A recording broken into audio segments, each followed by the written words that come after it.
Hello everyone, welcome back to my new vlog. कैसे हैं आप सभी? आई होप आप सब बहुत अच्छे होंगे। तो ये देखिए, यहाँ पे सुबह सुबह का टाइम है और हो रही है लंच बॉक्स बनाने की तैयारी। तो मैं लंच में बनाने वाली हूँ आज सोयाबीन बड़ी की सब्ज़ी, न्यूट्रिला कहते हैं जिसको। और काफ़ी प्रोटीन रिच ये होती है और कभी कभी मैं लंच में इसको बनाती हूँ। और यहाँ पे देखिए, मसाला मैंने पीस लिया है। मसाले में वही प्याज, लहसुन, मिर्ची और 2 से 3 टमाटर, यही सारा मसाला पीस करके मैंने तैयार किया है। और यहाँ पे ले लिया है कुकर, और कुकर में मैंने डाला है सरसों का तेल।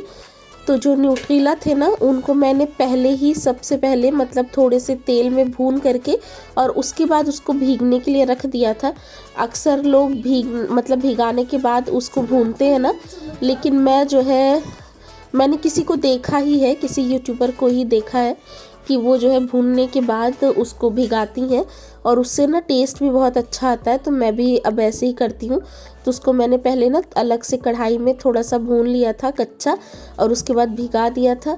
और वो तो एक तरफ हो ही रहे। मीनवाइल मैंने आलू वगैरह सब कुछ कट करके रखा है। और यहाँ पे देखिए, कुकर चढ़ाया था। कुकर में मैंने डाला है मसाला, और मसाला ऐसे ही जैसे छोले राजमा के लिए मसाला पकाते हैं ना, बिल्कुल वही वाला मेथड है, सिंपल वाला, जैसे कि मैं हमेशा ही बनाती हूँ। और पिसे हुए मसाले डालने के बाद यहाँ पे कुछ सूखे मसाले डालने की बारी आती है। तो सब्जी मसाला डालेंगे, हल्दी डालेंगे, कश्मीरी लाल मिर्चें डालेंगे, और थोड़ा सा धनिया का पाउडर भी मैंने इसमें ऐड किया है। तो ये सारी चीज़ें आप डाल दीजिए। मसाला मुझे थोड़ा सा कम लग रहा था, तो मैंने ना टेस्ट के अकॉर्डिंग थोड़ा सा और इसमें ऐड किया है। और अभी हम ढक के थोड़ी देर इस मसाले को पका देंगे।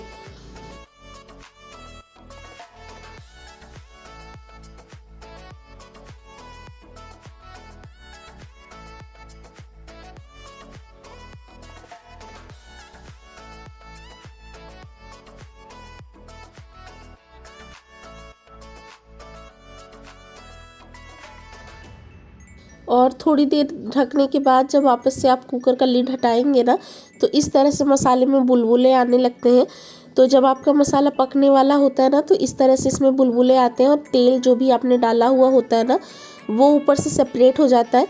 तो आपको समझ जाना चाहिए कि आपका मसाला पक गया है। और थोड़ा थोड़ा सा ना तली में वो चिपकने भी लगता है, तो ये भी एक साइन है। और यहाँ पे देखिए, मेरा मसाला ना मेरे हिसाब से पक गया था। थोड़ा सा कसर इसमें और रह रहा था, तो इसको ना मैं ये सब्जियाँ डालने के बाद पकाऊंगी। तो जो भीगे हुए मतलब भुने हुए और भीगे हुए सोयाबीन थे ना, उसको भी मैंने 3-4 बार पानी में डाल डाल के रिंस कर करके निचोड़ करके अलग कर लिया था। और ये 3 से 4 आलू भी मोटे मोटे पीसेस में ही मैंने कट किए हैं। तो ये वाली सब्ज़ी मैं कुकर में ही बनाती हूँ और बहुत अच्छी बनती है। तो मेरे पास ये वाला जो कुकर है ना, ये एक तरह से प्रेशर पैन है। जो लोग नहीं जानते उनको मैं बता रही हूँ, और ये बहुत अच्छा है। द इंदिस वैली से है और बहुत ही सही होता है क्योंकि इसका जो मुंह है ना, वो आगे से खुला हुआ है। तो कोई भी चीज़ें इसमें चलाने में, बनाने में बड़ी आसान होती हैं। तो अगर आप किसी कुकर की तलाश कर रहे हैं ना, तो ये वाला आप ज़रूर परचेज़ करिएगा। थोड़ा सा है महंगा, लेकिन ये वर्थ इट है और बहुत मजबूत, बहुत अच्छा है। एक बार आप ले लोगे ना, तो 10-15 साल इसका कुछ नहीं बिगड़ने वाला। तो देखिए, थोड़ी देर मसाले के साथ भी ये आलू और सोयाबीन को मैंने भून लिया था। और उसके बाद टेस्ट के अकॉर्डिंग कंसिस्टेंसी मुझे जैसा चाहिए थी उस अकॉर्डिंग मैंने इसमें पानी डाल दिया है। और बाद में मैंने थोड़ा सा इसमें मटर भी डाला है। तो ये आलू, सोयाबीन बड़ी और मटर की सब्ज़ी ना ठंड में बहुत टेस्टी बनती है। और इसमें ना जो कंसिस्टेंसी आप रखते हैं, ये पकने के बाद उससे थोड़ी सी कम हो जाती है, क्योंकि ये न्यूट्रीला जो है ना, वो पानी सोख लेते हैं। तो आप उसी हिसाब से इसमें डालिएगा। अभी आपको थोड़ा सा ज़्यादा रनीय लग रहा होगा, लेकिन ट्रस्ट में जब ये पकेगी और थोड़ा बहुत 2-4 आलू मैं इसमें फोड़ दूंगी ना, तो ये सही कंसिस्टेंसी पे आ जाएगा। और सोयाबीन को देखिए, मैंने पहले ही भून लिया था ना, तो इस तरह से आपको चित्तीदार दिख रहे हैं। और बस उसके बाद आपको अपना ही कुकर लगा करके रख देना है। एक सीटी में बहुत अच्छे से ये डन हो जाते हैं, लेकिन मैं यहाँ पे 2 सीटियाँ लगाऊंगी। और मीनवाइल यहाँ पे मैं अपने सारे बर्तन भी धो ले रही हूँ, क्योंकि ना इसके एक दिन पहले रात में कुकर में चावल बच गया था, तो मैंने वो कुकर वगैरह भी नहीं वॉश किए थे। और आरू स्कूल क्योंकि गया है, तो एक कढ़ाई में आरू के लिए अलग से सब्ज़ी बनी थी। और ये जो कढ़ाई में धो रही हूँ, इसमें मैंने वही सोयाबीन फ्राई करा था। तो इस तरह की चीज़ें बनाओ जब 2-4 बार ना, तो बर्तन बहुत ज़्यादा इकट्ठा हो जाते हैं। सिंक भी छोटी है, तो थोड़ा सा ही बर्तन होता है। सिंक बड़ी भरी भरी सी लगती है, तो बिल्कुल अच्छा नहीं लगता। तो अभी मैंने सिर्फ सब्जी ही बनाई थी, अभी मुझे आटा गूँथना है, रोटी बनानी है। लेकिन मैं पहले बर्तन धो के अलग कर दे रही हूँ। और आरू को ना मैंने दिया है, सब्जी बनाई थी उसके लिए मैंने आलू की भुजिया, और रात की नहीं, रात का 2 आटे की रोटी, 2 रोटी का आटा बच रहा था, तो उसको मैंने फ्रिज में ही रख रखा था। तो ऐसे तो नहीं मैं रखती, रोटी बना के रख लेती हूँ, लेकिन क्योंकि आरू के एग्ज़ाम चल रहे हैं तो थोड़ा जल्दी ही वो जाता है, तो फिर वही उसी की मैंने रोटियां बना करके उसको दे दी थी। और अभी मैं वापस से आटा वगैरह गूँथूँगी और आरोगी के पापा के लिए रोटी बनाऊँगी। और यहाँ पे देखिए बातें करते करते मैंने अपने सारे बर्तन धुल लिए हैं।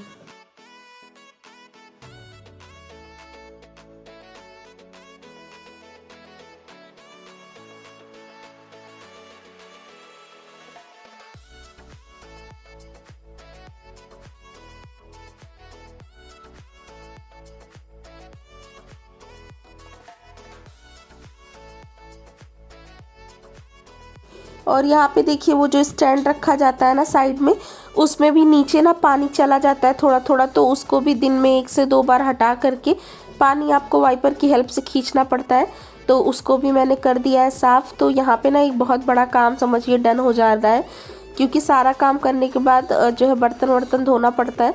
थोड़े थोड़े आप अपना करते रहो तो सही रहता है।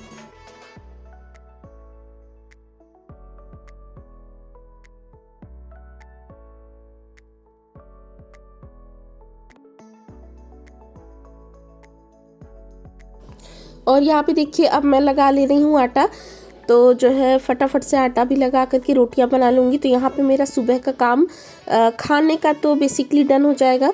इसके बाद फिर वही झाड़ू पोछा यही सारी चीज़ें रह जाती हैं। तो 10 साढ़े 10 बजे तक समझिए आजकल घर के काम हो जाते हैं। तो आजकल क्या, जब आरू स्कूल जाता है ना, तो 10 साढ़े 10 तक सारे काम हो जाते हैं। उसके बाद 1 से 1.5 घंटा मिलता है। कभी कभी जो है उसमें दूसरे कोई काम रहते हैं, नहीं तो वो आपको रेस्ट करने के लिए मिल जाता है।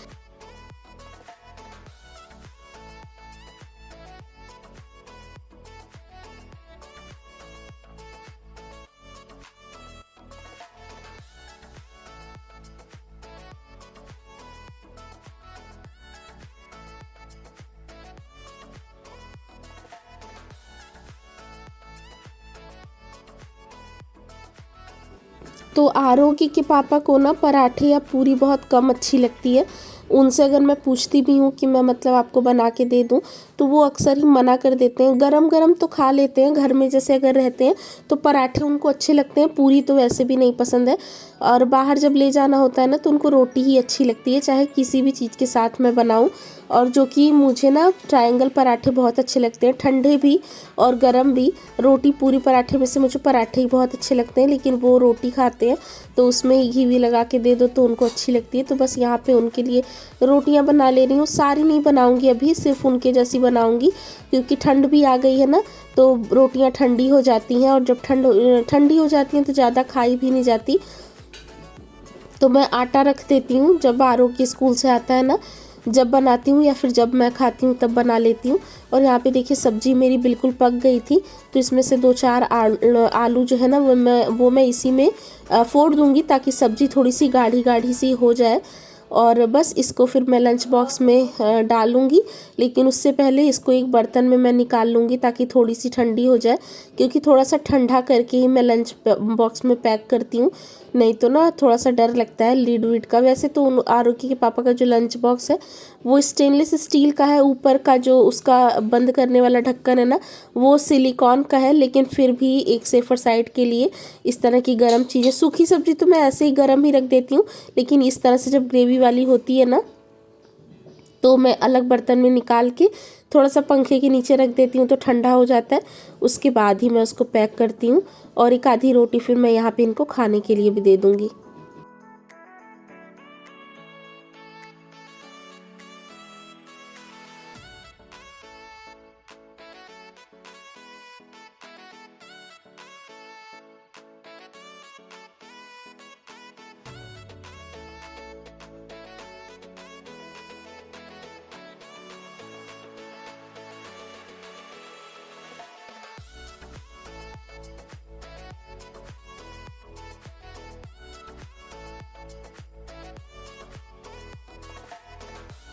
और देखिए यहाँ पे आरोगी के पापा हो गए हैं बिल्कुल तैयार।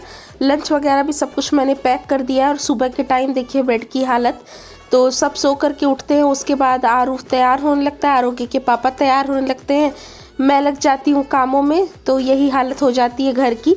अभी जब सब चले जाएंगे ना तब इत्मीनान से फिर मैं साफ़ करूँगी। और आरू के पापा ने पूजा भी कर दी है, तो अब मुझे इसकी भी ज़्यादा टेंशन नहीं है।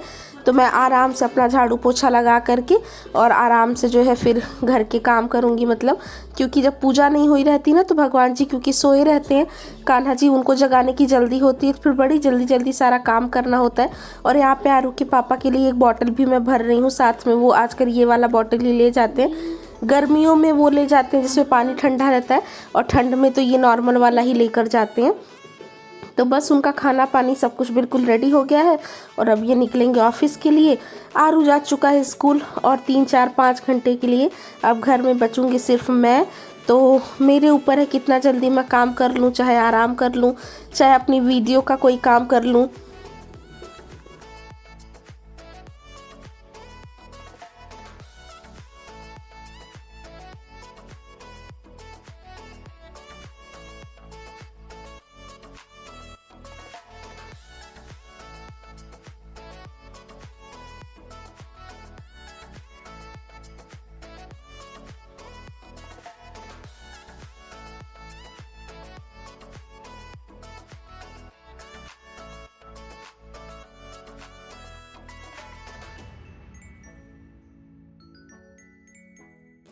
और देखिए यहाँ पे बातें तो ख़त्म नहीं होती हैं, जब तक कि निकल नहीं जाते हैं तब तक कुछ ना कुछ बात होती रहती है किसी ना किसी चीज़ के बारे में।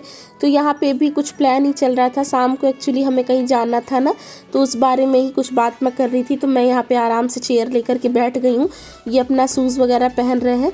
और बस यही है कि जो है जब जाने लगते हैं ना तब ज़्यादा चीज़ें याद आती हैं कि ये भी करना है, ये भी करना है, याद दिलाना रहता है कि शाम को क्या ले आना है क्या नहीं।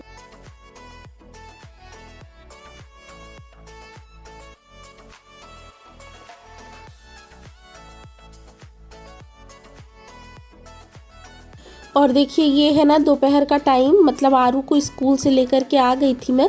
और इसके एक दिन पहले ना शाम में मैंने मशीन लगाई थी और बहुत सारे कपड़े धुले थे।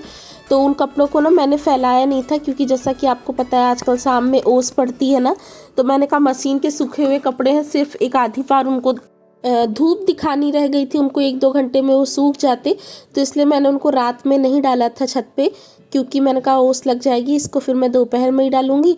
और सुबह बाकी सारा काम करते करते हो गया था बहुत ज़्यादा देर, तो मैं फिर उनको फैला नहीं पाई। तो अभी आरू को स्कूल से लेकर के आई हूँ, उसको मैंने दिया है कुछ खाने के लिए, चिप्स वगैरह स्कूल से ले आता है ना वो, मतलब स्कूल से आते समय, तो वही सब बैठ के वो नीचे खा रहा था। मैंने टीवी भी चला दी थी। और मीनवाइल मैं यहाँ पे आ गई हूँ छत पे अपने कपड़े फैलाने के लिए, लेकिन उससे भी रहा नहीं जाएगा, तो वो आ तो जाएगा ही। देखिए साथ साथ में आ गया।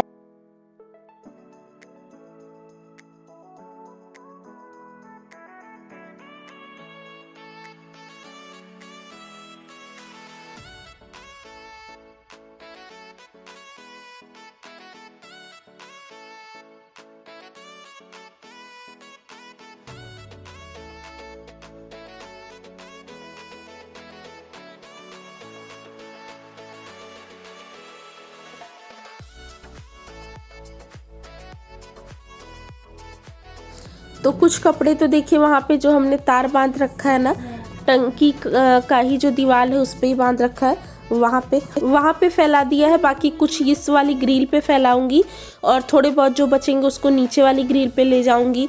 चादर वगैरह जो होता है वो सीढ़ी वाली ग्रिल पे रहता है, तो कपड़े इसी तरह से बहुत ज़्यादा हो जाते हैं ना। और छत पे हमारे कोई ऐसी जगह नहीं है जिसमें हम छड़ वगैरह लगा करके वो मोटे मोटे तार होते हैं ना वो बांध सकें।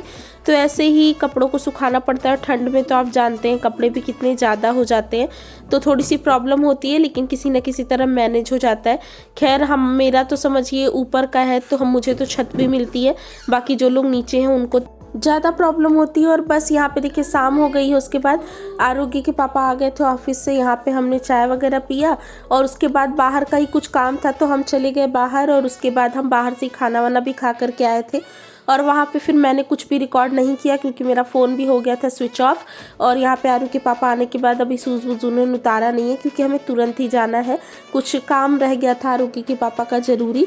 तो बस यही है मेरी आज की छोटी सी वीडियो। उम्मीद करती हूँ आपको पसंद आई होगी।